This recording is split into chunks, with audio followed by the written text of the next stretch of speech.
শুভ সকাল আমার প্রিয় বন্ধুরা, কেমন আছো সবাই? আশা করছি সকলে অনেক বেশি ভালো আছো। আমরাও না বেশ ভালো আছি। ভারতের ছোট্ট একটি গ্রাম থেকে আমি রূপা, ব্লগার রূপা চ্যানেলে সকলকে স্বাগত জানিয়ে আজকের ব্লগটি শুরু করছি। তো যাই হোক, সকাল সকাল অনেক রকম কাজকর্ম থাকে, বিছনা গোছানো থেকেই শুরু করি। এই কটা দিন যে কিভাবে কেটেছে কোনো ভিডিও আমি তোমাদের সাথে দিতে পারিনি, আর কোনো আপডেটও দেইনি যে কি সমস্যার কারণে ভিডিও দিতে পারছি না। আসলে ঈশার প্রচণ্ড শরীর খারাপ, পেট ব্যথা, জ্বর, তো হসপিটালে নিয়ে যেতে হয়েছিল, যার কারণে কিন্তু আমি ঠিকঠাকভাবে ভিডিও করতেও পারিনি, আর এডিট করব যে সেই সময়টা আমার কাছে ছিল না।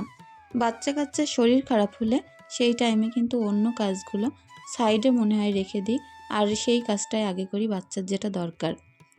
তো এইসবের মধ্যেও তারপরে শরীর খারাপ, বাচ্চার, আমার নিজের ঘাড়ের এত পরিমাণে যন্ত্রণা, একদম মোটে ফোন হাতে নিয়ে 10 মিনিট দেখতে পারি না, এত যন্ত্রণায় ফেটে যায়। তো বাচ্চার তো শরীর খারাপ একরকম ছিল, আস্তে আস্তে কমে গেছে, তারপরে সেই যে শুরু হলো ঘাড়ের যন্ত্রণা। আর আজ 3-4 দিনের মতো একটু বলতেও কমলো না, অটোমেটিক যন্ত্রণা হতেই আছে। ব্যথাটা কমেছে কিন্তু যন্ত্রণা ওরকম হয়েই যাচ্ছে। তো ওষুধ খাচ্ছি, যতক্ষণ যন্ত্রণার বড়ির অ্যাকশন থাকছে ততক্ষণ যন্ত্রণাটা কম থাকছে, আবার খানিকক্ষণ পরে যাতাই হয়ে যাচ্ছে। আমি জানি অনেকেই রাগ করেছো ভিডিও আমি দিতে পারছি না, তবে বিশ্বাস করো, শত চেষ্টা করেও আমি দিতে পারিনি। তো এখন একটুখানি ঈশা আগের থেকে একটু ভালো আছে, তারপরেও আজকে দুপুরবেলা যে পরিমাণে শরীর খারাপ হয়েছিল তাতে আবারও আমাকে হসপিটালে নিয়ে যেতে হয়েছিল। তো চলো কাজগুলো করতে থাকি, আর একে একে সব কিছুই শেয়ার করব। এই খারাপ পরিস্থিতির মধ্য থেকেও পাশে যদি কাউকেই না পাওয়া যায় আপনজনকে, তাহলে এই দিনগুলো কেমন কাটে বলো। তো যাই হোক, দুপুরবেলা যে খারাপ অবস্থা হয়েছিল, আমার মেয়ের এত পরিমাণে পেটে যন্ত্রণা হচ্ছিল, স্কুটি যে আমি চালিয়ে নিয়ে যাব, তো আমি ওকে বসিয়ে নিয়ে যেতে পারবো না, এরকম একটা অবস্থা ছিল। তারপরে আমাদের এখান থেকে কোনো রকম টোটো অটো বাড়ির সামনে থেকে যায় না, অনেকটা দূরে হেঁটে মেন রোড পর্যন্ত যেতে হবে, তারপরে গিয়ে বলতে পারো অটো টোটোর দেখা মিলবে। তো সেই পর্যন্ত হেঁটে যেতে যেতে আধা ঘন্টা লেগে যাবে। এই পরিস্থিতিতে পড়ে তো আমার হাজব্যান্ডের যে বন্ধু আছে তার বউকে পাঠিয়ে দিয়েছিল, তো সে আমার সঙ্গে হসপিটালে যাওয়া, তারপরে দেখাশুনো করা, সব কিছুই করেছিল। তো আমি সবসময় বিশ্বাস করি রক্তের সম্পর্ক ছাড়াও কিন্তু অনেক এমন সম্পর্ক আছে যেটা রক্তের সম্পর্কের থেকেও আপন হয়ে যায়। তো চলো কাজগুলো করতে থাকি, আর একের পর এক সব কিছু তোমাদের সাথে শেয়ার করব। আর সকালবেলাটা যেমনভাবে তো কেটেছিল, দুপুরবেলা গিয়ে প্রচণ্ড খারাপভাবে আমাদের দিনকাল কেটেছে। একে তো এত প্রচণ্ড গরম, তার মধ্যে ঈশার এই অবস্থা, হসপিটালে নিয়ে যেতে হবে। হাজব্যান্ড বাড়িতে নেই, দেওরের কাছে ফোন করলাম, কাজে আছে, তো বলল খুব যদি অসুবিধা হয় তো কাজ থেকে ছুটি নিয়ে বাড়িতে চলে আসবে। তো আমি ভাবছিলাম যে নিজেই যা হোক করে নিয়ে যাই, তারপরে যদি কোনো খারাপ অসুবিধা কোনো কিছু হয় তখন গিয়ে সবাইকে আসতে বলবো। তো সেই যে ভয় পাচ্ছিলাম যে হসপিটালে যাব, ভিতরে যদি ভর্তি লিখে দেয়, থাকবো, তো বাইরে তো কাউকে দাঁড়িয়ে থাকতে হয়, ওষুধ আনা, যদি কোনো ইঞ্জেকশন আনতে হয় তো সেগুলো কে করবে, এই ভয়টাই পাচ্ছিলাম। তো যাই হোক, আমার হাজব্যান্ডের যে বন্ধুর স্ত্রী গেছিলো, সেই কিন্তু ওই সকল কাজগুলো করেছিল। এতক্ষণ পর্যন্ত হালকা হালকা পেট ব্যথা হচ্ছিল ঈশার, এখনও পর্যন্ত কিন্তু বুঝতে পারিনি যে লাস্টে গিয়ে এরকম একটা সমস্যা হয়ে যাবে। তো আমি তো সকালবেলা ভাবছিলাম যে কাজকর্মগুলো করব, খুব সুন্দরভাবে একটা ভিডিও তোমাদের সাথে এতদিন পরে দিচ্ছি যখন সুন্দরভাবে শেয়ার করব। তোর যেহেতু অনেক জ্বর ছিল, শরীর খারাপ ছিল, তারপর দাঁতের যন্ত্রণা, তো সব রকম ডাক্তার দেখিয়ে ওষুধ খাওয়ানো হচ্ছিল।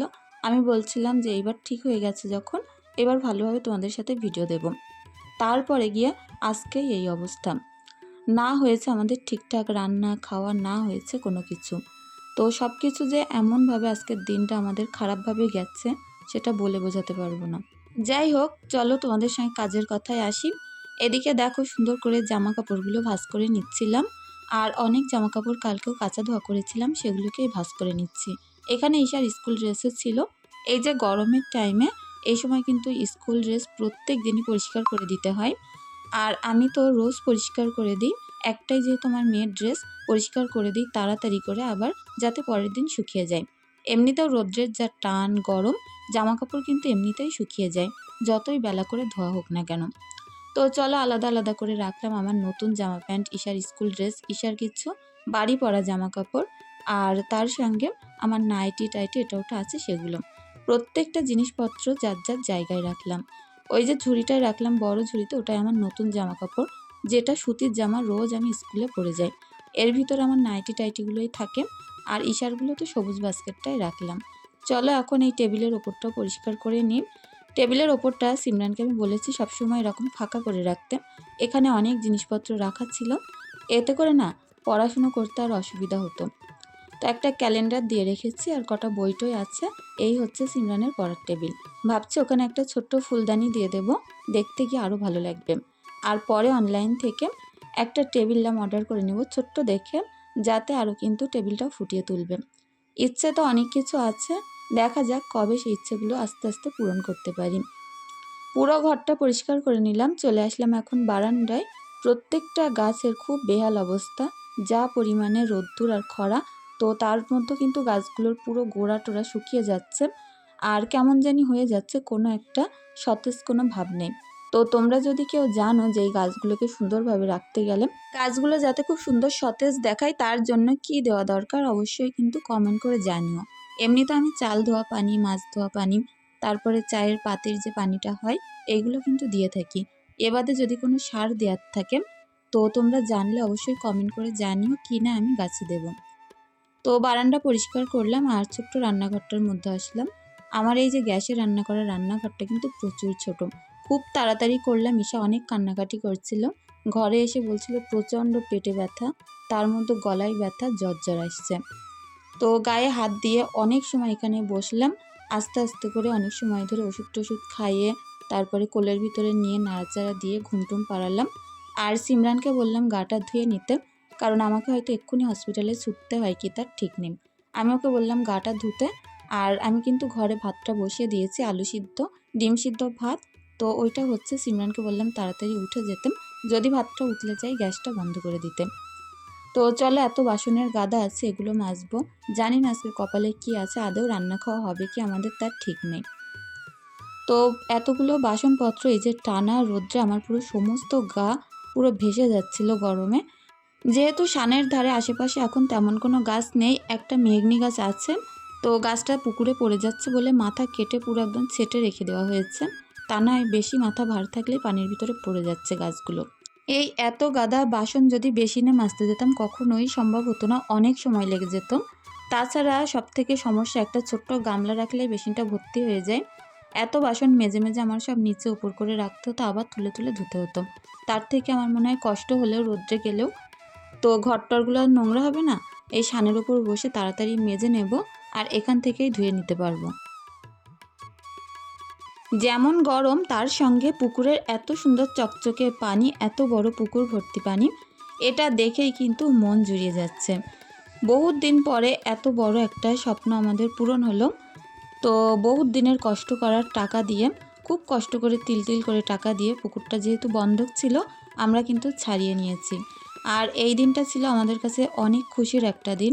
আজকে 5 বছর মতো পুকুরটা আমাদের হাতছাড়া ছিল। আগের দিনকার ভিডিও তোমাদেরকে আমি বলেছিলাম যে আমরা পুকুরটা খুব শীঘ্রই ছাড়িয়ে নেব। এইবার কিন্তু সেই দিনটা এসেছে, আজকেই আমরা পুকুরটা ছাড়িয়েছি। এত সুখের মধ্যে তারপরও এই দুঃখের সময় যে ঈশার প্রচণ্ড শরীর খারাপ, তার মধ্যে হসপিটালে নিয়ে যাওয়া। তো সুখ দুঃখ সব মিলেই কিন্তু জীবন। আর দেখো এদিকে কিন্তু খুব তাড়াতাড়ি, খুব জোরে জোরে আমি বাসনগুলো মাজছিলাম, তো যাতে করে তাড়াতাড়ি মেজে উঠতে পারি, যেহেতু ঈশাকে আমি অনেক কষ্ট করে ঘুম পাড়িয়ে দিয়েছি। যদি বাইচান্স ঘুম থেকে উঠে যায় আবার কান্নাকাটি করে। আমি ভেবেছিলাম বাড়ির যে ওষুধ আছে সেগুলো খাইয়ে দিয়েছি, ও হয়তো সুস্থ হয়ে গেছে, ঘুমিয়ে পড়েছে, পেট ব্যথা থেমে গেছে, ঘুম থেকে উঠবে, একটু পাতলা কিছু খাবার দেব, তাহলে গিয়ে ঠিক হবে। কিন্তু না, এই কাজকর্মগুলো করতে করতে এত জোরে জোরে চিল্লাচ্ছিল যে সেটা সহ্য করার বাদ ছিল না। জীবনে কিছু কিছু দিন এমনভাবে গেছে যে দিনগুলোয় বাচ্চাগুলোর প্রচুর শরীর খারাপ ছিল। তো হাজব্যান্ড যেহেতু বাড়িতে থাকতে পারে না, সেই সকল দিনগুলোয় না রান্না করে না কাজকর্ম করে ওইভাবেই কোলে নিয়ে বসে বসেই কেটে গেছে। তো আজকে এই দিনগুলোর কথা মনে পড়লে খুব কষ্ট লাগে। এখন হয়তো সিমরান একটু বড় হয়েছে, যে কোনো কাজ করতে করতে আমি রেখে আসলে সেটা কিন্তু সিমরান করে নেয়। আমি করতে দিই না যদিও বা, তারপরেও ও কিন্তু করার চেষ্টা করে। কিন্তু আগে এইরকম একটা সময় ছিল যে আমিও করে রাখতে পারতাম না। আর বাচ্চা কাচ্চার শরীর খারাপ থাকলে কোলের থেকে নিচেই রাখতে পারতাম না, একা একা এত কিছু সামলাতে হতো। তো না খেয়েও দিন গেছে রান্নাবিহীন। আর এখন কিন্তু সিমরান একটু বড় হয়, এই সকল দিনগুলো আমার আর নেই। যতই কষ্ট হোক না কেন, যে কোনো অপরিপূর্ণ কাজ সেটা কিন্তু আমার মেয়ে সম্পূর্ণ করে ফেলে। তো যাই হোক, ওকে দিয়ে আমি তেমন কাজ করাই না। আমি সবসময় বলি পড়াশুনোয় যেহেতু ভালো, ওইটা নিয়েই এগোক। তারপরেও যখন অনেক শরীর খারাপ থাকে আমার, ওই দিনগুলোই কিন্তু আমার মেয়ে অনেক কাজ করে। তো যাই হোক, দেখো এখন ওই পাশের উঠোনটা পরিষ্কার করলাম আর এই পাশের উঠোনটাও পরিষ্কার করে দিচ্ছি। তো আমাদের এখানে একটা বউ একটু অসহায় মতো ইনি আছেন। তো যত আমার বাড়ি কাঠ পাতা টাতা হয়, ওনাকে বলি যে আমি ঝাড় দিয়ে রেখে দেবো, তুমি এগুলো এসে এসে নিয়ে যাবে। তো এখন সে এসেছিল বস্তা ভর্তি করে করে পাতা নিয়ে যাবে। অনেক পাতা, তারপরে টুকটাক কাঠ টাট এটা ওটা যা হয় দিয়ে নিয়ে গেছেন। আর এখন অনেকগুলো আছে, ওনার যা আছে মিনিমাম 1 সপ্তাহ ওনার রান্নাবান্না হয়ে যাবে। প্রত্যেক দিন আসে, অল্প অল্প করে কিন্তু নিয়ে যায়। তো দেখো, আমার কিন্তু এত কাঠ পাতার দরকার হয় না, আমি যদি সারা বছর কাঠে রান্না করি তারপরেও। কারণ বাড়িতে যা পরিমাণে গাছ আছে তাতে কিন্তু কম পরিমাণে কাঠ হয় না। ওই কারণে আমি ভাবি নষ্ট করে দেওয়ার থেকে কাউকে দিয়ে দেওয়া ভালো, তাহলে অন্তত সেও 2 দিন রান্না করতে পারবে। তো যাই হোক, দেখো সমস্ত উঠোন টুঠোন পরিষ্কার করে নিলাম। আর এরপরে আমি ডাইরেক্ট গাটা ধুয়ে ঈশাকে গা ধুইয়ে জামা প্যান্ট পরিয়ে, কিছুই তো মুখে দিচ্ছিল না ঈশা, তো ওইভাবেই গুছিয়ে নিয়েছিলাম। তো সকালবেলা বললাম ওই ভাত বসিয়ে দিয়েছিলাম, আলু ভাতে ডিম ভাতে, সেইটা উপর দিয়ে নিয়েছি। আর সোজা গুছিয়ে ব্যাগপত্র গুছিয়ে নিয়েছি, হসপিটালে হয়তো ভর্তি হতে হয় কিনা, ডাইরেক্ট হসপিটালে গেছিলাম। তো ডাক্তার টাক্তার দেখিয়ে 4টের দিকে বাড়িতে আসলাম। এখানে এসে দেখছি সিমরান আলু ছানাটা করেছে, বাড়ি এসে ডিমের ভুজিয়াটা করেছিলাম। এই দিয়েই আজকে দুপুরবেলা খাওয়া দাওয়া হবে। ঈশা যেহেতু পেট ব্যথা হচ্ছে, কিছুই মুখে দিচ্ছে না, একটা পেঁপে কিনে নিয়ে এসেছি। পেঁপেটা যেমন দেখতে সুন্দর ছিল, ঠিক তেমন নরম আর মিষ্টি।